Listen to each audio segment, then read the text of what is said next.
Saudara dan saudari yang dikasihi Tuhan, selamat jumpa kembali dengan saya Romo Valentinus Teja Antara SY di rumah kita tercinta Wisma Kencana Channel. Semoga Anda semua dalam keadaan sehat, sejahtera, dan bahagia. Dalam tayangan video yang lalu, kita sudah menyelesaikan dasar paling dalam dari perkawinan Kristiani, yaitu cinta sejati. Kita sudah menyimpulkan dasar yang paling dibutuhkan untuk menikah itu. Kita sadar betul bahwa cinta kasih sejati itu adalah kekuatan yang paling penting dalam hidup perkawinan. Kita memahami dan membutuhkan itu semua. Maka dalam tayangan selanjutnya ini kita akan membahas subtema dalam Discovery program itu, yaitu penemuan diri. Inilah yang dalam bahasa asing disebut self-discovery, penemuan diri. Siapakah aku ini yang sebenarnya? Hal yang paling penting dalam discovery adalah bagaimana cara kita memotivasi diri atau seseorang untuk menemukan makna, tujuan, dan akhir kebahagiaan dalam keluarga yang mereka inginkan.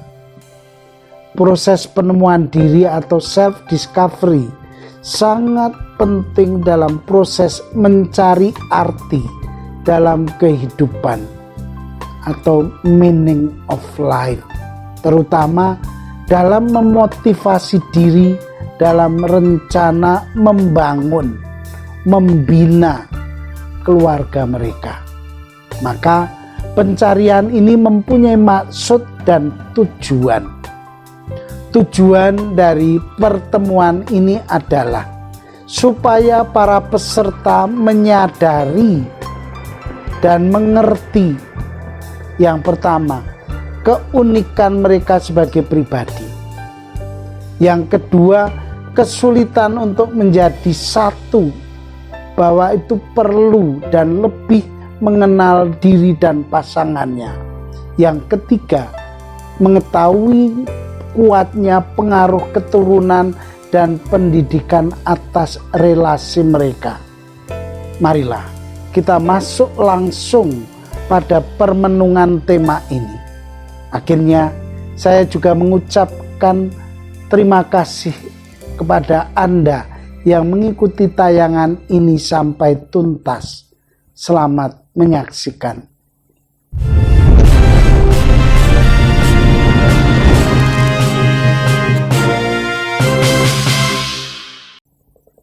Saudara dan saudari yang dikasihi Tuhan, perkawinan berarti bahwa dua orang yang unik mau menjadi satu dalam cinta, sejiwa, sehati, setubuh.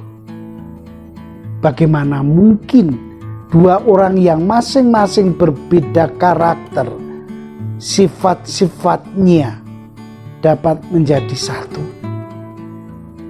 Sebelum berani berjanji setia seumur hidup, pasangan muda perlu lebih dahulu meneliti apakah kita bisa menjadi partner, soulmate satu sama lain.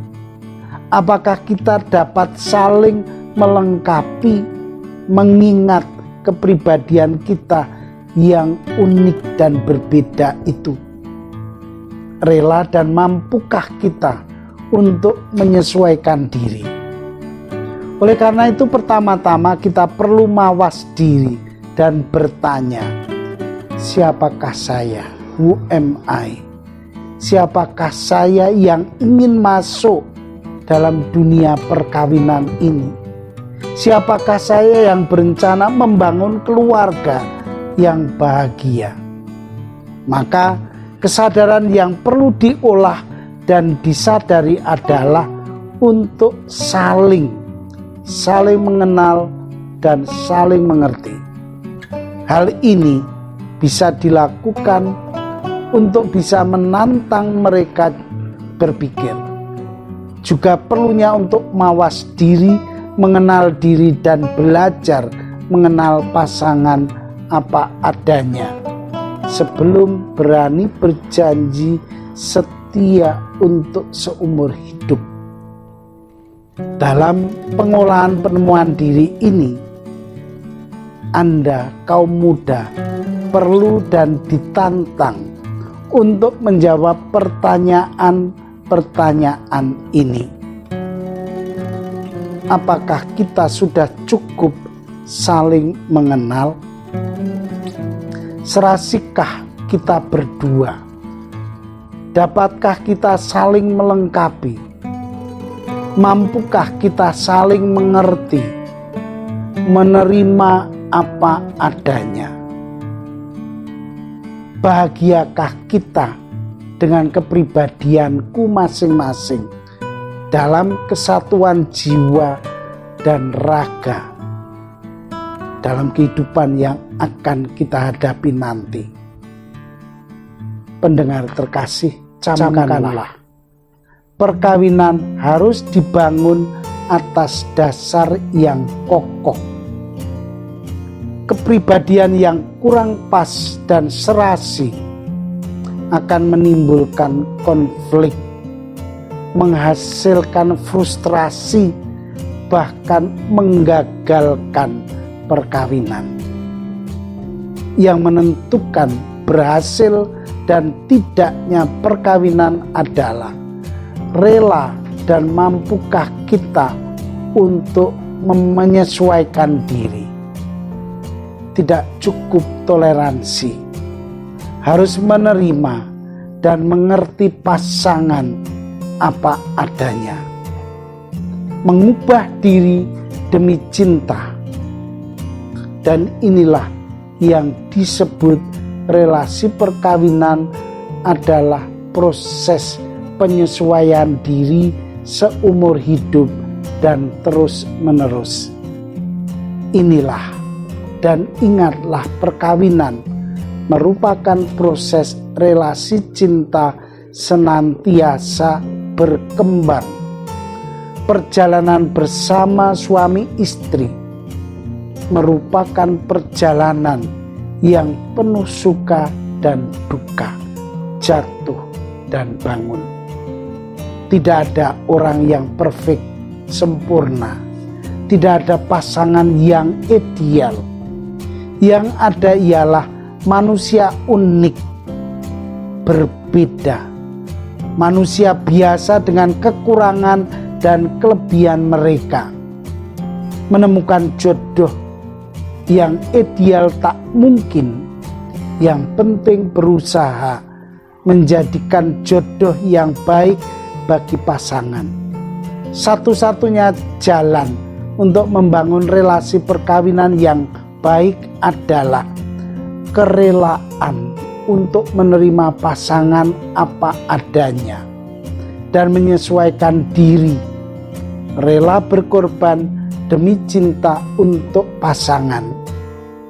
Setiap orang adalah unik, tidak ada dua manusia yang sama, tidak ada orang 100% cocok.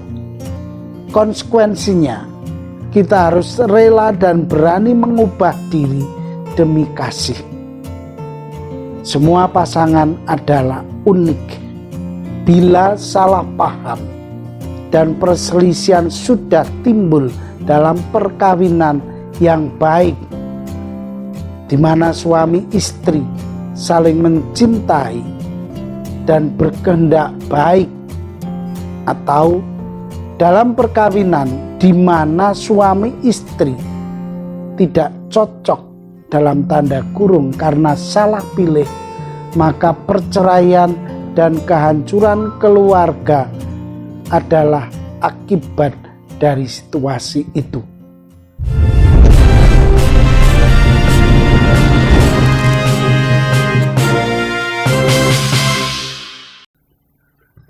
Saudara dan saudari yang dikasihi Tuhan,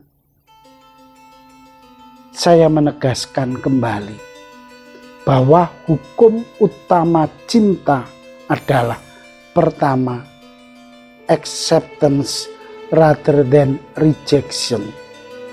Menerima dan bukan menolak. Yang kedua, understanding rather than judgment. Memahami dan bukan menghukum.